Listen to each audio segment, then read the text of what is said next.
ताकि आपकी सारी की सारा जो लेक्चर है वो एक जगह पे कंपाइल हो जाए।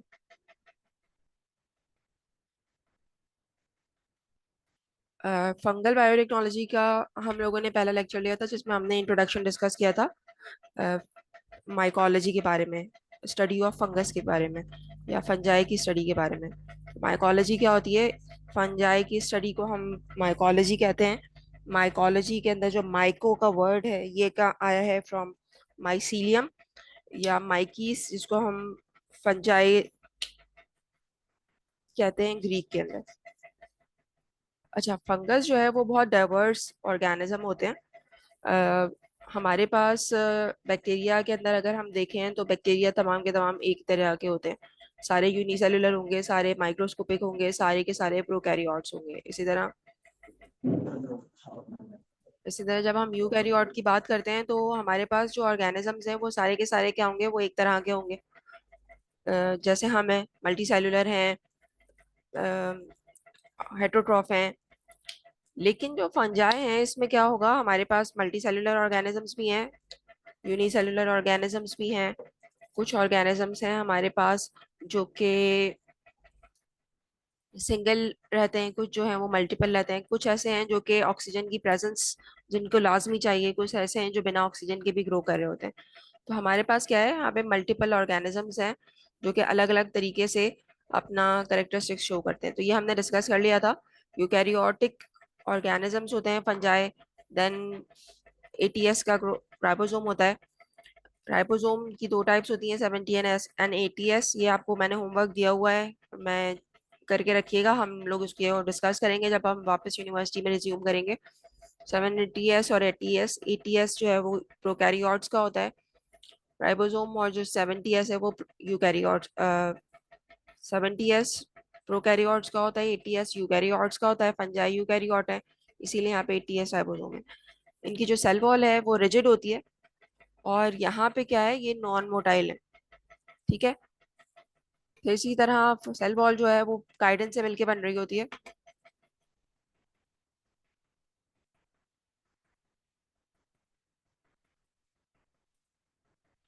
नेक्स्ट, हमारे पास पता है कि ये सारे क्या हैं? ये कीमो हेटरोट्रॉफ हैं। They can not prepare their own food, autotrophic नहीं है। इसीलिए ये क्या कर रहे होते हैं? दूसरे से फूड हासिल करते हैं। तीन तरीके होते हैं: सेप्रोट्रॉफ, सेप्रोफाइट, पैरासाइट और सिम्बियोंट। तो या तो वो सेप्रोफाइटिक रिलेशनशिप में रह रहे होते हैं, सेप्रोट्रॉफ्स होते हैं, या वो पैरासिटिक रिलेशनशिप में रह रहे होते हैं, पैरासाइट्स की तरह, या सिम्बियोटिक रिलेशनशिप में रह रहे होंगे, सिम्बियोन्ट्स की तरह। इसके बारे में हमने डिटेल डिस्कशन की थी, प्लस प्लस, प्लस माइनस और प्लस जीरो इंटरेक्शन एक्सेट्रा। तो वो आप लोग अपनी कॉपी में देख सकते हैं। फिर ये जो होता है वो एब्जॉर्प्टिव न्यूट्रिशन है। जो एंजाइम्स हैं वो प्रोड्यूस करके बाहर निकाल देते हैं अपनी एक बैक्टीरिया, अपनी स्किन के बाहर, अपने सेल के बाहर, और वहां से वो जो भी ऑर्गेनिक मैटर है उसको ब्रेक डाउन करते हैं और उसको रीएब्सॉर्ब करते हैं। सेप्रोट्रॉफ्स जो है वो किस पे ग्रो करता है? लिविंग ऑर्गेनिजम्स पे ग्रो सेप्रोट्रॉफ डेड पे ग्रो करते हैं। पैरासाइट जो होते हैं वो लिविंग पे ग्रो करते हैं।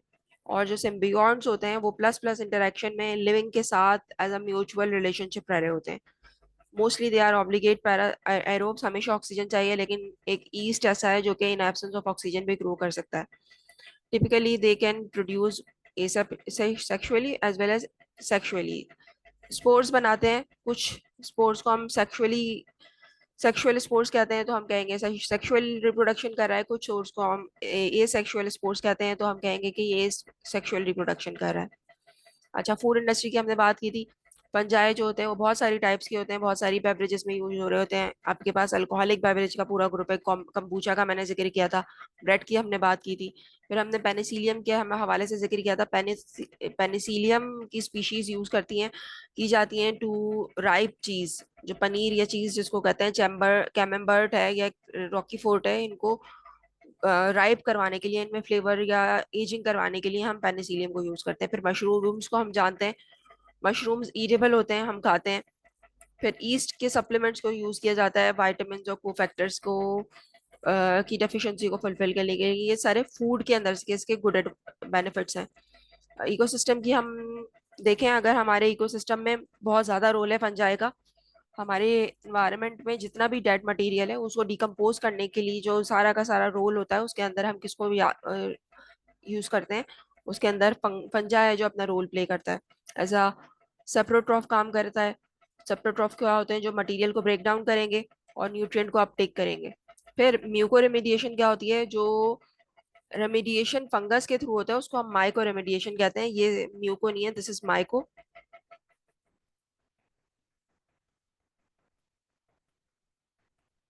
ठीक है।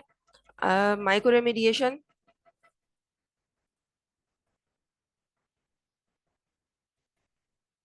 जीनोबायोटिक्स। किसी को आइडिया है व्हाट इज जीनोबायोटिक?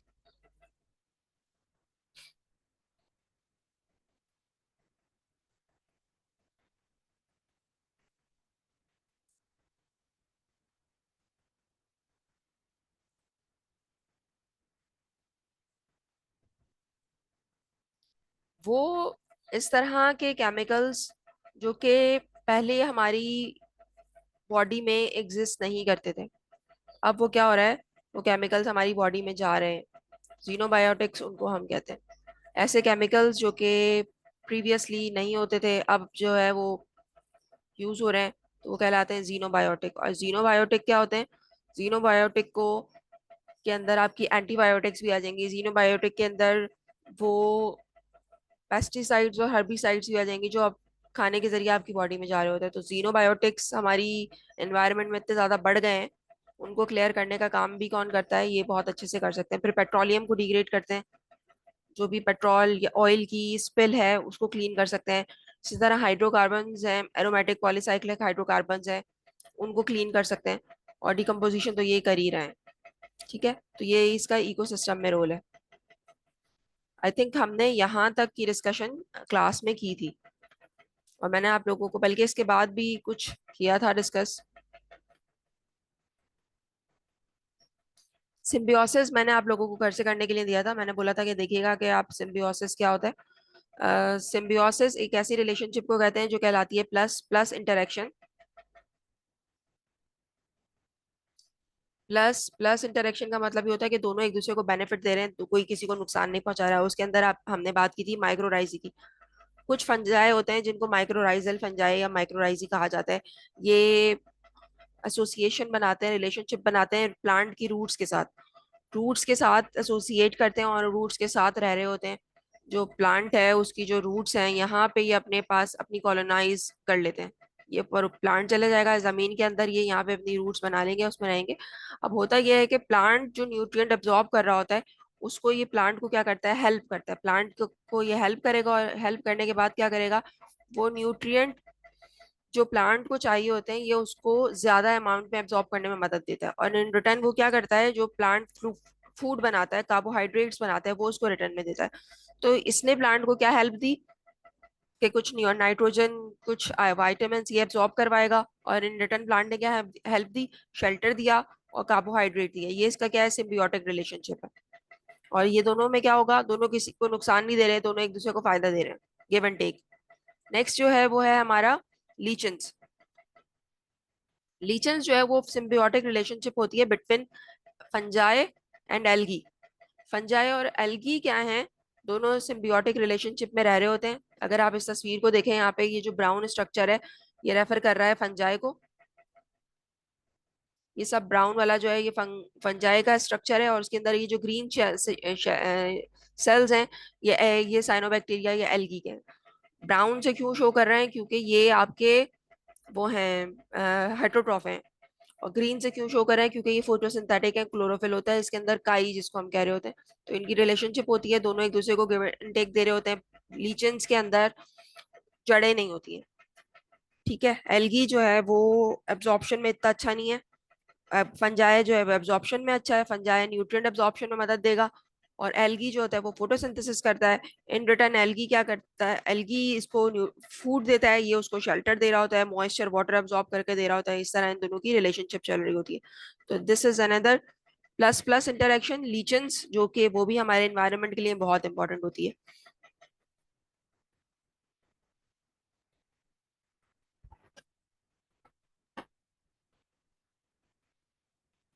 अच्छा, बायोटेक्नोलॉजिकल एप्लीकेशंस की बात करें, वो एस्पेक्ट्स जहाँ पे हम बायोटेक्नोलॉजी को, इससे पहले जो मैंने बातें की, अगर हमने बात की इकोसिस्टम की बात की या हमने मशरूम्स की बात की, ये नेचुरली हो रहा है। लेकिन यहाँ पे वो है जहाँ पे जेनेटिक इंजीनियरिंग या जहाँ पे साइंस या मेडिसिन इन्वॉल्व है। जैसे आपने फर्मेंटेशन की जो टेक्नोलॉजी है, फर्मेंटेशन के थ्रू अब क्या करते हैं, बहुत सारी चीजें इंडस्ट्री के लिए प्रोड्यूस कर रहे होते हैं। जैसे we can use fungi to produce alcohols, आपका एथेनॉल बना रहा है। इसी तरह सिट्रिक एसिड है, फैट्स हैं, ऑक्सैलिक एसिड है, ग्लूकोनिक एसिड है, ये तमाम के तमाम एसिड्स और केमिकल कंपाउंड जो है वो फर्मेंटेशन के थ्रू आप फंजाई से बनाते हैं, जो इंडस्ट्रीज में यूज हो रहे होते हैं। सिट्रिक एसिड जो है वो आपका कहाँ यूज होता है, सिट्रिक एसिड यूज होता है आपकी फार्मास्यूटिकल इंडस्ट्री में, फूड इंडस्ट्री में। इसी तरह आपके पास अल्कोहल्स आपके पास बहुत सारी जगह पे यूज होते हैं। फैट्स को हम एज अ सप्लीमेंट्स के तौर पे यूज करते हैं, फैट्स को आप फ्यूल के लिए यूज कर रहे होते हैं। फिर हमारे पास है एंटीबायोटिक्स। एंटीबायोटिक्स हम जानते हैं पेनिसिलियम बहुत फेमस है, जो फंजाई से बनाई जाती है। पेनिसिलियम नोटाटम सबसे पहला फंजाई था जिससे पेनिसिलिन बनी थी। अब बहुत सारे ऐसे ऑर्गेनिजम्स हैं जो कि पेनिसिलिन की फैमिली से बिलोंग करते हैं, या इसके अलावा भी एंटीबायोटिक्स हैं जो कि कौन बना रहा है, जो फंजाई बना रहा है। फिर इसी तरह बायोकेमिकल और जेनेटिकल जेनेटिक्स की स्टडीज जो है वो की जाती हैं एनिमल मॉडल्स पे या प्लांट मॉडल्स पे या ऑर्गेनिज्म मॉडल पे। तो वहां पे आपके पास एक ऑर्गेनिज्म का नाम ये लिखा हुआ है, न्यूरोस्पोरा कैरासा। इसी तरह सेक्रोमाइसिस सर्वीसियाई जो है वो भी एक मॉडल ऑर्गेनिज्म है। इनको यूज किया जाता है। इनके ऊपर आपने किसी भी ऑर्गेनिज्म की कैरेक्टरिस्टिक्स स्टडी करते हैं, उसके पाथवेज स्टडी करते हैं, तो ये मॉडल ऑर्गेनिजम्स हैं। फिर हमारे पास सीक्रोमाइसिस सेरेविसियाई के अंदर रिकॉम्बिनेंट डीएनए टेक्नोलॉजी के थ्रू आप हेपेटाइटिस बी या दूसरी वैक्सीन्स या प्रोटीन्स जो है हमारी प्रोड्यूस की जा रही हैं। तो ये क्या है, ये बायोटेक्नोलॉजिकल एप्लीकेशंस है। अब इसके बेनिफिशियल एस्पेक्ट्स हम देख रहे थे, अब हम इसके कुछ हार्मफुल एस्पेक्ट्स देखेंगे। फंजाई, जिस तरह मैंने बताया आप लोगों के, बहुत सारे अच्छे काम कर रहा है, इसी तरह कुछ खराबियां या कुछ नुकसान भी कर रहा है। जैसे फंजाई जो है वो बहुत ज्यादा इम्पोर्टेंट है जब हम बात करते हैं बायो डिटोरिएशन की, destruction of food, lumbar, paper, clothes. Fungus जो है वो हर जगह को क्या कर सकता है, डिस्ट्रॉय कर सकता है। जिस तरह वो डेड मटेरियल को खा जाता है, इसी तरह वो मटेरियल जो हमारा गुड मटेरियल होता है, जिसको हम हमारे डेली लाइफ के बहुत सारी चीजों में इस्तेमाल हो रहा होता है, उसके ऊपर भी अगर फंगस लग जाए तो उसको भी खराब कर सकता है। फूड स्पॉइलिंग हमने देखा होता है कि घरों में अचार बन रहा होता है, तो अचार के साथ क्या इशू आता है, अचार के ऊपर फंगस लग जाता है, फफूंदी आ जाती है, अचार खराब हो जाता है। इसी तरह कपड़ा है, पेपर है, लकड़ी है, इन सब के ऊपर भी फंगस जो है वो ग्रो कर जाता है और उन सबको डिस्ट्रॉय करता है, डिस्ट्रक्ट करता है। फिर एनिमल और ह्यूमन डिजीज कॉज कर रहा होता है, जो एलर्जीज होती हैं वो कॉज करता है। फिर इसी तरह जो फंगल इन्फेक्शंस होते हैं उनको हम माइकोसिस कहते हैं, इनको हम डिटेल में पढ़ेंगे टाइप्स इसकी। तो माइकोसिस क्या है, फंगल इन्फेक्शंस है। फंगल इन्फेक्शंस को हम माइकोसिस कह रहे होते हैं। फंगल इन्फेक्शन जैसे आपने देखा होगा बालों में जो होती है वो डैंड्रफ हो जाती है, या आप लोगों ने देखा होगा जो नाखून होते हैं कुछ लोगों के वो खराब होना शुरू हो जाते हैं। इसी तरह रिंग वॉर्म की एक डिजीज होती है, ये सारे क्या है, फंगल इन्फेक्शन है। और ये सब कौन कर रहा होता है, ये माइकोसिस की एग्जाम्पल है। फिर इसी तरह बहुत सारी दफा मशरूम्स जो होते हैं ना वो, या फिर फंगस जो है वो कुछ ऐसे कंपाउंड्स प्रोड्यूस करता है जो फूड में आपकी बॉडी में चले जाएं तो वो क्या हो जाते हैं, वो पॉइजनस होते हैं। जैसे सुना होगा कि सारे मशरूम खाने के नहीं होते, कुछ जो होते हैं वो टॉक्सिक भी होते हैं। तो मशरूम जो होते हैं वो पॉइजनस मशरूम्स के थ्रू भी टॉक्सिन्स आपको नुकसान पहुंचा सकते हैं। इसी तरह एस्परजिलस की एक स्पीशी है, एस्परजिलस फ्लेवस, ए फ्लेवस शॉर्ट में बोलते हैं। और वो जो ए फ्लेवस होता है, वो ए फ्लेवस क्या करता है, एफ्लाटॉक्सिन प्रोड्यूस करता है। अफ्लाटॉक्सिन जो होता है बहुत पोटेंट टॉक्सिन है। उस टॉक्सिन की वजह से क्या होता है, जब भी अफ्लाटॉक्सिन प्रोड्यूस होगा, जो भी ऑर्गेनिज्म है उसको बहुत सीवियर कॉन्सिक्वेंसेस फेस करने पड़ते हैं। अगर उसने ऐसा कोई खाना खा लिया है या ऐसी कोई चीज ले लिया जिसमें अफ्लाटॉक्सिन था, उसके माइल्ड एस्पेक्ट्स भी हैं, माइल्ड सिम्टम्स भी होते हैं, उसके अलावा इतनी सीवियर सिम्टम्स भी हैं कि डेथ भी हो जाती है। इसी तरह जो गोदाम होते हैं जहाँ पे अनाज स्टोर किया जाता है, वेजिटेबल्स को लॉन्ग टर्म के लिए स्टोर किया जाता है, वहां पे फंगस लग जाती है। तो पूरे गोडाउन्स जो होता है ना वो स्पॉइल कर देता है। ये भी क्या है, हार्मफुल एस्पेक्ट है। तो जब गोडाउन्स के अंदर किसी, लेट से एक गोडाउन था जिसमें ये गंदों में स्टोर की गई थी, और वहां पे क्या हुआ, वहां पे फंगस लग गया। अब वहां पे जो जहां पे फंगस लगा था वो तो आपने रिमूव कर देंगे, लेकिन जो अच्छा वाला जो आपको बज़ाहिर लग रहा था कि साफ है, वो आपने क्या किया, उसको वो एनिमल को खाने के इस्तेमाल में ले लिया या इंसानों के खाने के इस्तेमाल में ले लिया। तो वहां पे अगर वो एस्परजिलस फ्लेवर्स था तो वो उसने वहां पे क्या किया होगा, माइट पॉसिबल कि वहां पे अफ्लाटॉक्सिन की प्रोडक्शन की हो। और अगर आपने वो कंटामिनेटेड अफ्लाटॉक्सिन खा लिया है, कंटामिनेटेड सीरियल्स खा लिए हैं जिसमें अफ्लाटॉक्सिन था, तो आपको क्या हो सकती है, डिजीज हो सकती है।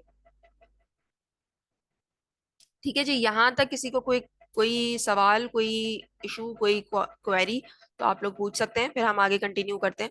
Any question?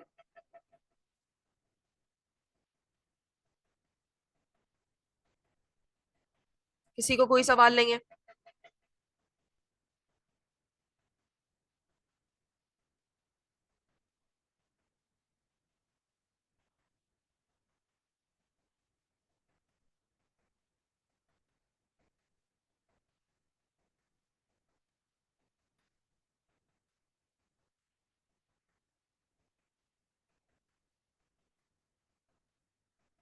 ठीक है, हम आगे कंटिन्यू करते हैं। अच्छा, आप फंगस को आइडेंटिफाई कैसे करते हैं? फंगस कहीं पे लग गया है, आपको कैसे पता चलेगा? फंगस को आइडेंटिफिकेशन कैसे होती है? तो फंगस की आइडेंटिफिकेशन के कुछ मेथड्स यहाँ लिखे हुए हैं। जैसे अगर ईस्ट है, तो हम ईस्ट को बैक्टीरिया की तरह ग्राम स्टेनिंग करके आइडेंटिफाई कर सकते हैं।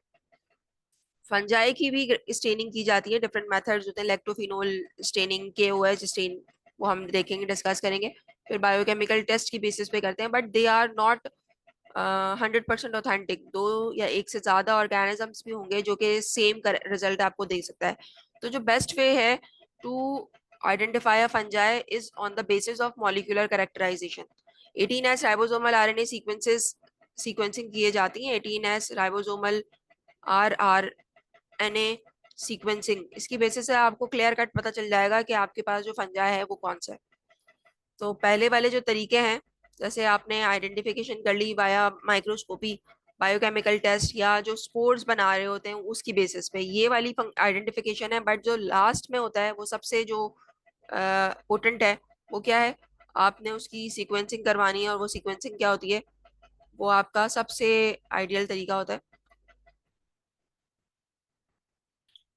16 18S राइबोसोमल RNA सीक्वेंसिंग, या बैक्टीरिया की कराते हैं तो 16S राइबोसोमल RNA सीक्वेंसिंग। अभी ये ऊपर वाले मेथड्स तो एक अलग टॉपिक है, लेकिन अभी हम ये जो नीचे लिखा हुआ है, multi cellular fungi identified on the basis of physical appearance including colonial characteristics and reproductive spores. तो जब हम मल्टी सेलुलर और यूनिसेलुलर फंजाई को आइडेंटिफाई कर रहे होते हैं, तो हमारे पास 3 क्लासिफिकेशन सिस्टम होते हैं जिनकी बेसिस पे फंगस को क्लासिफाई किया जाता है।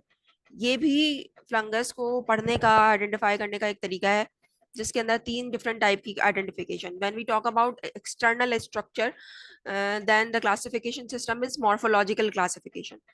The second one is mode of reproduction. How fungal will reproduce? Either they are using a sexual reproductive method or they are using a asexual reproductive method. तो mode of reproduction जो है वो second method है, जिसमें हम देखेंगे कि fungus कौन कौन से टाइप के स्पोर्स बनाता है, वो स्पोर्स सेक्सुअल है या एसेक्सुअल है। और लास्ट में एक और मेथड होता है जो कि सिर्फ क्लिनिकल फंजाई के लिए ज्यादा इंपॉर्टेंट है। वो फंजाई जो कि डिजीज कॉजिंग है, वो क्लिनिकल एस्पेक्ट से हम उनके माइकोसिस को, फंगल इन्फेक्शंस को क्लासिफाई कर रहे होते हैं इनटू डिफरेंट ग्रुप्स। तो 3 क्लासिफिकेशन सिस्टम्स हैं। ये मैं अक्सर पूछती हूँ पेपर में, मॉर्फोलॉजिकल, मोड ऑफ रिप्रोडक्शन, या फिर आपका क्लिनिकल। तो ये आप लोगों को अच्छे से आना चाहिए। तो मॉर्फोलॉजिकल क्लासिफिकेशन की जब हम बात करते हैं, तो फंगस के 4 ग्रुप्स बन जाते हैं। पहला ग्रुप कहलाता है ईस्ट, दूसरा कहलाता है ईस्ट लाइक फंजाई, वो फंजाई जो ईस्ट की तरह दिखते हैं। फिर मोल्ड है, they are actually basically fungi जो हैं, जो कि जिसको हम फफूंदी कहते हैं, जिसके माइसीलियम बनते हैं, वो मोल्ड्स कहलाते हैं, फिलामेंटस फंजाई। और लास्ट में होता है डायमॉर्फिक फंजाई। तो ये 4 ग्रुप्स होते हैं फंगल क्लासिफिकेशन के। ईस्ट को हम देख लेते हैं पहले। ईस्ट क्या है?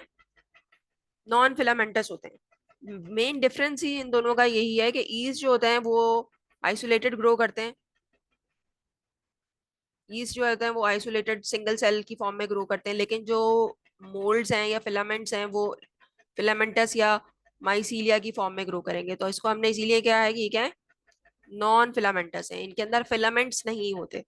Secondly they are unicellular organism, single cell के ऊपर कंसिस्ट कर रहे होते हैं। सिंगल सेल कैसे होते हैं, या तो स्फेरिकल होंगे या ओवल शेप में होंगे। रिप्रोडक्शन कैसे करते हैं, वाया बडिंग। एक सेल होता है, इस सेल के ऊपर एक छोटी सी बड निकल आती है, थोड़ी देर के बाद क्या होता है वो बड थोड़ी सी बड़ी जाती है और फाइनली वो बड डिटैच हो जाती है, इसको हम बडिंग कहते हैं। अच्छा, ये जो बडिंग है ये इसका एक और भी नाम होता है फिजन या अनइवन फिजन। फिजन का मतलब ये होता है कि एक सेल है वो दो में स्प्लिट कर जाए, तो वो बाइनरी फिजन होता है जो हमारा बैक्टीरिया करता है। लेकिन अगर वो फिजन अनइवन है, एक बड़ा सेल हो रहा है एक छोटा हो रहा है, ये बड़ा है और ये छोटा है, तो हमारे पास क्या होगा, ये अनइवन फिशन कहलाता है। तो फंगस के केस में बडिंग होती है, बडिंग को आप क्या कहते हैं, अनइवन फिशन भी कह रहे होते हैं। ये तस्वीर यहाँ पे आप देख सकते हैं,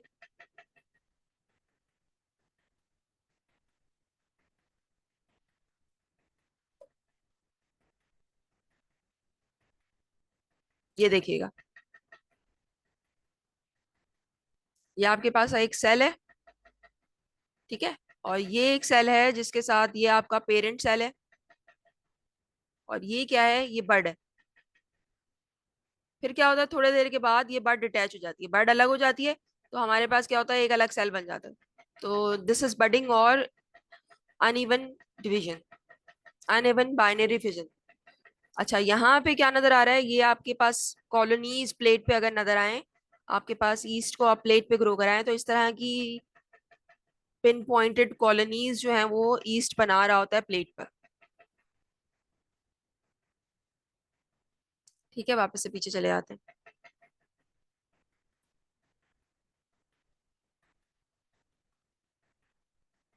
हमने क्या बात की थी कि ये बाइनरी फिजन कर रहे होते हैं प्लेट पर, ये स्मूथ कॉलोनीज को प्रोड्यूस कर रहे होते हैं, स्मूथ क्रीमी कॉलोनीज। ईस्ट का मैंने पहले जिक्र किया था कि ईस्ट ऑक्सीजन की प्रेजेंस में भी रहेगा और ऑक्सीजन की एब्सेंस में भी सरवाइव कर जाता है। तो ईस्ट के लिए जो टर्म यूज की जाती है वो कहलाता है ये facultative anaerobe. It can grow easily in presence of oxygen. Oxygen जब होती है तो ये सारा अपना नॉर्मली सरवाइव करता है, जिस तरह एरोब सरवाइव करते हैं, ऑक्सीजन को लेगा, एरोबिक रेस्पिरेशन करेगा, कार्बन डाइऑक्साइड एरोबिक रेस्पिरेशन करेगा और मेटाबॉलिज्म करेगा, और उसके रिजल्ट में कार्बन डाइऑक्साइड को प्रोड्यूस करेगा। लेकिन क्या होता है, समटाइम्स जब ऑक्सीजन नहीं है तो ये क्या होता है, अगर हम जैसे हमें ऑक्सीजन नहीं मिलेगी तो थोड़ी देर हम सरवाइव कर जाएंगे, 5-10, बहुत ही हुआ तो 10 मिनट, फाइनली मर जाएंगे।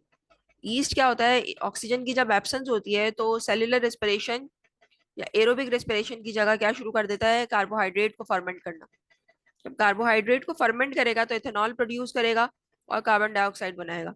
और ये वो प्रोसेस है जो कि जिसको हमने यूज करना शुरू कर दिया, एक्सप्लॉइट कर रहे हैं ब्रूइंग के अंदर, वाइन मेकिंग के अंदर, बेकिंग इंडस्ट्री के अंदर, यही काम हो रहा है।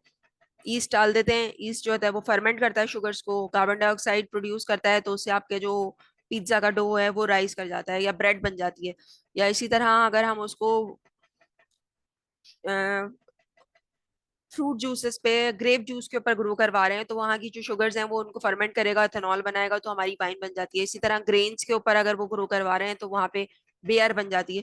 तो ये क्या है आपकी, ये ईस्ट के नॉर्मल कैरेक्टरिस्टिक्स है। या तो ऑक्सीजन है तो वो सेलुलर रेस्पिरेशन करेगा, एरोबिक रेस्पिरेशन करेगा, कार्बन डाइऑक्साइड को, कार्बोहाइड्रेट्स को नॉर्मली मेटाबोलाइज करेगा जैसे हम करते हैं। ठीक है, लेकिन अगर नहीं है तो इन एब्सेंस ऑफ ऑक्सीजन वो क्या करता है, कार्बोहाइड्रेट को फर्मेंट करेगा और ये क्या करेगा, इथेनॉल और कार्बन डाइऑक्साइड प्रोड्यूस कर रहा होता है। जो रिएक्शन होता है वो मैं यहाँ लिख देती हूँ, ऐसा मुमकिन है आगे भी हो, पर मैं लिख देती हूँ। C6H12O6 ये हमारा शुगर है, और ईस्ट को जब हम इस पे ग्रो कराते हैं तो वो कन्वर्ट कर देता है इन एब्सेंस ऑफ ऑक्सीजन C2H5OH+CO2। ये हमारा क्या है, ये हमारा अल्कोहलिक फर्मेंटेशन है, अल्कोहलिक फर्मेंटेशन, अल्कोहल बना रहा है as a result of fermentation.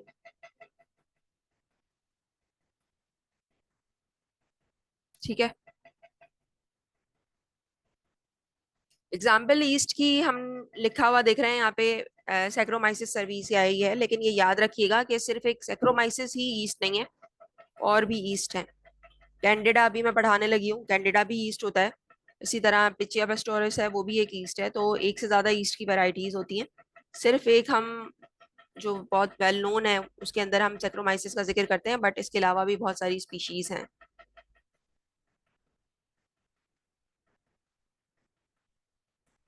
Next है हमारे पास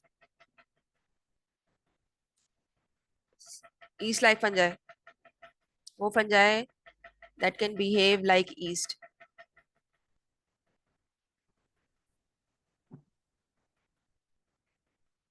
ओके, नेक्स्ट हमारे पास मोल्ड आ गया। मोल्ड क्या होता है? यूनिसेल्युलर होते हैं, no sorry, microscopic, multi cellular होते हैं और मैक्रोस्कोपिक होते हैं। मल्टी सेल्युलर का मतलब यह है कि मल्टीपल सेल्स होते हैं एक ईस्ट के, एक फंगस की बॉडी में, पूरा नेटवर्क होता है। और मैक्रोस्कोपिक होते हैं, नेकेड आई से भी नजर आते हैं। तो मोल्ड्स ये होता है, इस तरह आपको प्लेट पे नजर आएगा। Mould grow as a long filament hyphae. Long filaments बनाते हैं, उनको हम हाइफी कहते हैं। बहुत सारे हाइफी जब जमा हो जाते हैं तो वो आपको एडेड आई या बिना माइक्रोस्कोप के नेकेड आई से भी नजर आना शुरू हो जाते हैं, जिसको हम माइसीलियम कहते हैं। माइसीलियम जो है ना, उनका मेन स्ट्रक्चर है, मैट बनाता है माइसीलियम का। और इसी के अंदर क्या होती है? रूट्स होती हैं। और वो रूट्स किस काम आती हैं? न्यूट्रिएंट एब्जॉर्प्शन के काम भी आती हैं, वो रिप्रोडक्शन के काम भी आ रही होती हैं। और वही सारा का सारा फंगस का स्ट्रक्चर है जो माइसीलियम पे कंसिस्ट करता है। वो माइसीलियम हाइफी की टाइप्स अभी हम आगे देखेंगे। अगर हम एग्जाम्पल की बात करें तो दो एग्जाम्पल हम यहाँ मेंशन कर रहे हैं। One is rhizopus and the other is Mucor. अच्छा, अब ये कुछ टर्म्स हैं जो कि ईस्ट के स्ट्रक्चर की टर्म्स हैं।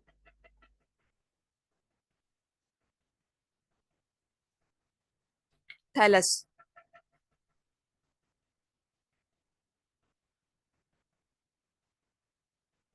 थैलस क्या होता है? मोल्ड की जो फ्लैशी बॉडी है वो लॉन्ग फिलामेंट्स या लॉन्ग सेल्स पे कंसिस्ट कर रही है, उसको हम थैलस कहते हैं।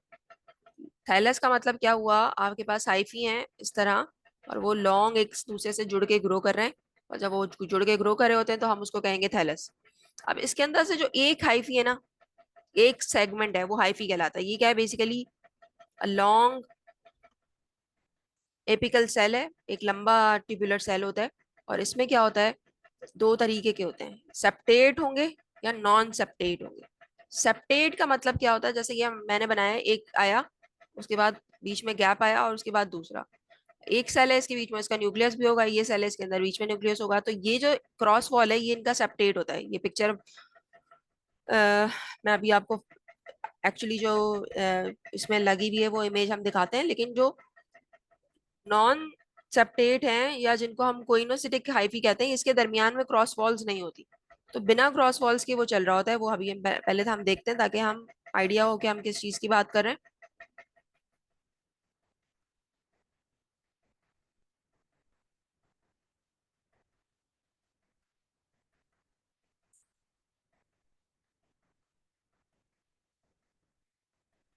ये देखिएगा, ये वाला जो है ये हाइफी विद क्रॉस वॉल्स है। एक एक सेल है, उसके बाद एक उसकी सेपरेशन है। तो ये हमारा क्या है? सेप्टेट हाइफी है। ये वॉल आ रही है, सेप्टेट हाइफी है, वॉल आ रही है, सेप्टेट हाइफी है। तो ये क्या है? सेप्टेट है। और यहाँ देखिएगा कोई सेप्टेट नहीं है, कोई क्रॉस वॉल नहीं है दरमियान में। तो ये हमारा कहलाता है non septate, without septa. Septa क्या है? बेसिकली दरमियान की क्रॉस वॉल, जो दरमियान में जो चेम्बर्स बन गए ना, वॉल्स बन गई हैं, ये जो है ये सेप्टा है।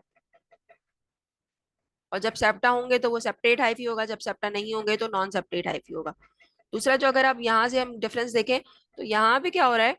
मोस्टली हर सेल में एक न्यूक्लियस है। ये एक सेप्टा था तो यहाँ पे एक न्यूक्लियस था। ये एक सेप्टा था, यहाँ पे एक है, यहाँ पे एक था। यहाँ पे क्या होता है? सेप्टेट नहीं है तो सारे न्यूक्लियस जो हैं वो एक ही जगह पे पड़े हुए हैं। तो मल्टी सेल्युलर न्यूक्लियाई आ जाते हैं, मल्टी सेल्युलर न्यूक्लियस हो जाते हैं एक ही स्ट्रक्चर के अंदर। तो इसको हम कहते हैं कोइनोसिटिक या नॉन सेप्टेट हाइफी, जिसके अंदर एक से ज्यादा न्यूक्लियस है। चलें अब इसकी बाय डेफिनेशन जो लिखा हुआ है स्ट्रक्चर आपके नोट्स में, वो देख लेते हैं। मोल्ड्स के अंदर हाइफी जब वॉल्स होंगी, क्रॉस वॉल्स होंगी, तो उसको हम सेप्टा कहते हैं। और उसकी वजह से सिंगल यूनी न्यूक्लिएटेड सेल्स बन जाते हैं, तो वो हमारे सेप्टेट हाइफी होते हैं। जब क्रॉस वॉल्स नहीं है, सेप्टा नहीं है, तो वो जो आपके पास मास होगा वो बिना सेप्टेट के कोइनोसिटिक हाइफी कहलाएगा। और जो कोइनोसिटिक हाइफी होते हैं, इसमें क्योंकि क्रॉस वॉल्स नहीं है, इसलिए सारे न्यूक्लियस एक ही जगह पे आ जाते हैं। इसलिए ये क्या होता है, मोस्टली मल्टी मल्टी न्यूक्लिएटेड होंगे, बहुत सारे न्यूक्लियस एक जगह पड़े हुए होंगे। The cell wall of hyphae is made up of chitin. Cell wall जो है वो काइटिन से मिलके बनती है। ये हमने पहली क्लास में बात की थी कि जो प्लांट्स हैं उनकी सेल वॉल सेलुलोज से मिलके बनती है। फंगस की भी सेल वॉल होती है, but fungal cell wall is made up of chitin. Chitin भी क्या है, कार्बोहाइड्रेट है, काइटिन से मिलके बनती है। काइटिन कैसा होता है, टफ फ्लेक्सिबल पॉलीसेकेराइड है, जो स्ट्रक्चर को रिजिड या सपोर्ट प्रोवाइड कर रहा होता है। अच्छा, अब ये मजीद कुछ इसकी डेफिनेशन है। वेजिटेटिव हाइफी, वो हाइफी जो कि न्यूट्रिएंट एब्जॉर्प्शन में यूज होगा, we call it vegetative hyphae. ये स्ट्रक्चर अगर आप देखें तो यहाँ पे वेजिटेटिव हाइफी कहाँ है, ये वाला है सारा पार्ट।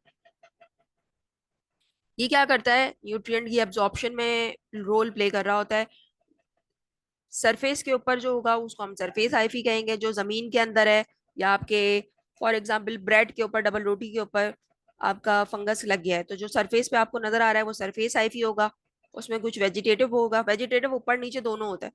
और पेनिट्रेटिव होगा जो नीचे रूट्स की तरह पेनिट्रेट किया हुआ है। तो ये जो नीचे है रूट्स की तरह पेनिट्रेट कर रहे हैं, ये होंगे। फिर हमारे पास क्या होता है, एरियल हाइफी। वो हाइफी जो एयर में है उसको हम एरियल हाइफी कहते हैं। They are basically responsible for reproduction. ये सारे जो एयर में है ना, ये एरियल हाइफी है। एरियल हाइफी पे क्या होता है, स्पोर्स आते हैं, और स्पोर्स की वजह से ये पार्टिसिपेट करता है रिप्रोडक्शन में। इसीलिए इनको हम समटाइम रिप्रोडक्टिव या फर्टाइल हाइफी भी कहते हैं, क्योंकि इसमें क्या है, स्पोर्स होते हैं। स्पोर्स कहाँ होते हैं, हाइफी के टॉप पर एक बॉडी होती है, उस बॉडी के हम स्पोरेंजिया या स्पोरेंजियोफोर कह रहे होते हैं। और स्पोरेंजिया के अंदर आपके स्पोर्स होते हैं। जो मशरूम्स होता है वो भी इसी तरह की एक बॉडी है, उसके अंदर आपके स्पोर्स होते हैं। जैसे आप, अगर मैं मशरूम ड्रॉ करने की कोशिश करूं तो आपके पास नीचे एक स्टॉक होती है, उसके ऊपर ये मशरूम का हेड होता है। तो ये है, और यहाँ नीचे मशरूम के स्पोर्स होते हैं।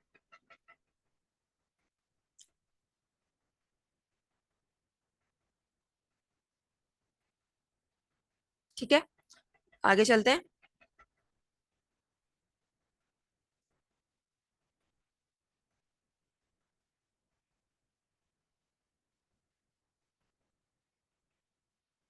ग्रो कैसे करता है, जैसे ये एक स्पोर पड़ा हुआ है, स्पोर के अंदर से बड निकलती है एक छोटी सी, फिर वो एपिकल एक्सटेंशन होती जाती है। जिस तरह हमने देखा होगा, पौधा जो है ना वो सिर्फ टॉप से ग्रो कर रहा होता है। उसकी टॉप को तोड़ दें तो फिर वो साइड से ग्रो कर रहा होता है। वो जो टॉप होता है ना वो एपेक्स कहलाता है।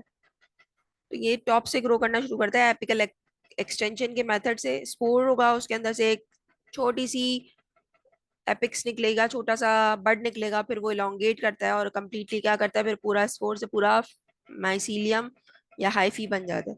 तो ये हाइफल एक्सटेंशन का मेथड है, हाइफल एपिकल एक्सटेंशन का मेथड है जो इस तरह से चल रहा होता है। अच्छा, ये मशरूम कुछ स्ट्रक्चर्स हैं फंगल के। ये आपको मशरूम नजर आ रहा होगा, मशरूम को अगर आप देखो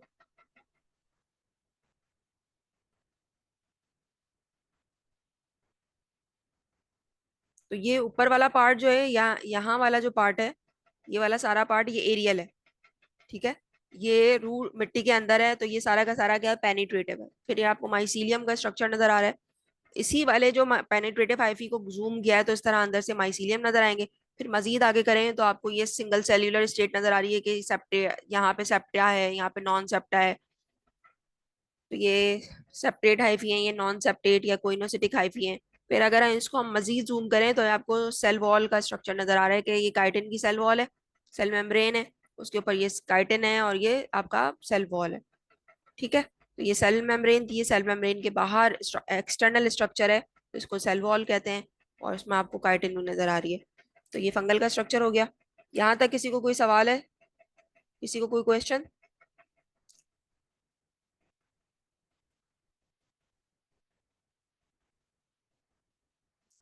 अच्छा, लास्ट में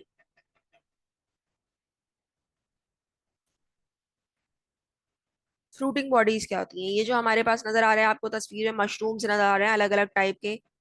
तो जिस तरह दरख्त के ऊपर फ्रूट लगता है, इसीलिए आप फंगस की बॉडी को अगर हम बात करें तो फंगस की बॉडी के ऊपर फ्रूटिंग बॉडीज लगती हैं। जिस तरह दरख्त के अंदर फ्रूट्स लगते हैं उसके अंदर एक सीड होता है जो नेक्स्ट जनरेशन को या नेक्स्ट प्लांट को ग्रो करने में मदद देता है। इसी तरह जो फ्रूटिंग बॉडीज होती हैं इनके अंदर स्पोर्स होते हैं, और ये स्पोर्स एयर के थ्रू ट्रांसमिट होते हैं, एयर के थ्रू डिस्पर्स होते हैं और नए फंजाई को जर्मिनेट करने में मदद देते हैं। तो ये क्या है, फ्रूटिंग बॉडीज हैं जो कि स्पोर्स बेयर करती हैं। बहुत सारी फ्रूटिंग बॉडीज होती हैं, कुछ पॉइजनस होती हैं, कुछ नॉन ईडेबल होती हैं, जैसे कुछ मशरूम्स खा सकते हैं आप, कुछ पॉइजनस होते हैं। तो यहाँ पे ये मशरूम्स आपको नजर आ रहा होगा, ये टिपिकल जिसको क्लब शेप मशरूम कहते हैं, ये वो है। फिर ये पफ बॉल है। पफ बॉल जो होती हैं वो आमतौर पे, puff balls are usually poisonous. अगर इसको प्रेस करें या दबाएं और ये फट जाए और पाउडर की तरह उड़ जाए तो ये नॉन ईडेबल है। लेकिन अगर ये फ्लैश की तरह हार्ड हो तो ये, इसको कुछ लोग खाने के काम में भी ले रहे होते हैं, तो वो उनको आइडिया होता है कौन सा सही ये कौन सा जो है वो खा सकते हैं। और ये इस तरह जो ब्रैकेट्स की तरह लगा हुआ है, ये ब्रैकेट्स ही कहलाते हैं। ये ब्रैकेट्स मशरूम्स हैं, ऑयस्टर इस तरह ग्रो करते हैं। तो ये फ्रूटिंग बॉडीज हैं। अच्छा, लास्ट हमारा जो मॉर्फोलॉजिकल क्लासिफिकेशन का है वो है डायमॉर्फिक फंजाई। मॉर्फ बोलते हैं शेप को, डाई कहते हैं दो को। डायमॉर्फिक का मतलब ऐसे फंजाई जो कि दो शेप में ग्रो करते हैं। तो डायमॉर्फिक फंजाई क्या है, वो फंजाई हैं जो कि मोल्ड की तरह भी ग्रो करेंगे और ईस्ट की तरह भी ग्रो करेंगे। अब डिफरेंट कंडीशन में, डिफरेंट टेम्परेचर में ये डिफरेंटली बिहेव करते हैं। जब ये आपके रूम टेम्परेचर पे होते हैं, 25 डिग्री पे होते हैं, तो ये ईस्ट की तरह, मोल्ड की तरह बिहेव करते हैं। जब बॉडी में चले जाते हैं, ह्यूमन बॉडी में 37 है हमारा टेम्परेचर, और उस टेम्परेचर पे ये बिहेव करते हैं लाइक अ ईस्ट। तो इसीलिए हम इनको डायमॉर्फिक कहते हैं कि प्लेट पे, लैब में, पेट्री डिश में ये मोल्ड बन जाते हैं 25 डिग्री पे, लेकिन जब ये ह्यूमन बॉडी के अंदर होते हैं तो ये बिहेव करते हैं ईस्ट की तरह। ये जो करेक्टरिस्टिक है ये कहलाती है डायमॉर्फिज्म। डायमॉर्फिज्म का मतलब क्या हुआ, वो फंजाई जो कि डुअल नेचर रखते हैं, फंगस की तरह भी रहेंगे जिसमें माइसीलियम है, और सेल ईस्ट की तरह भी रहेंगे जो कि आइसोलेटेड है, सिंगल सेल्यूलर है। मोस्टली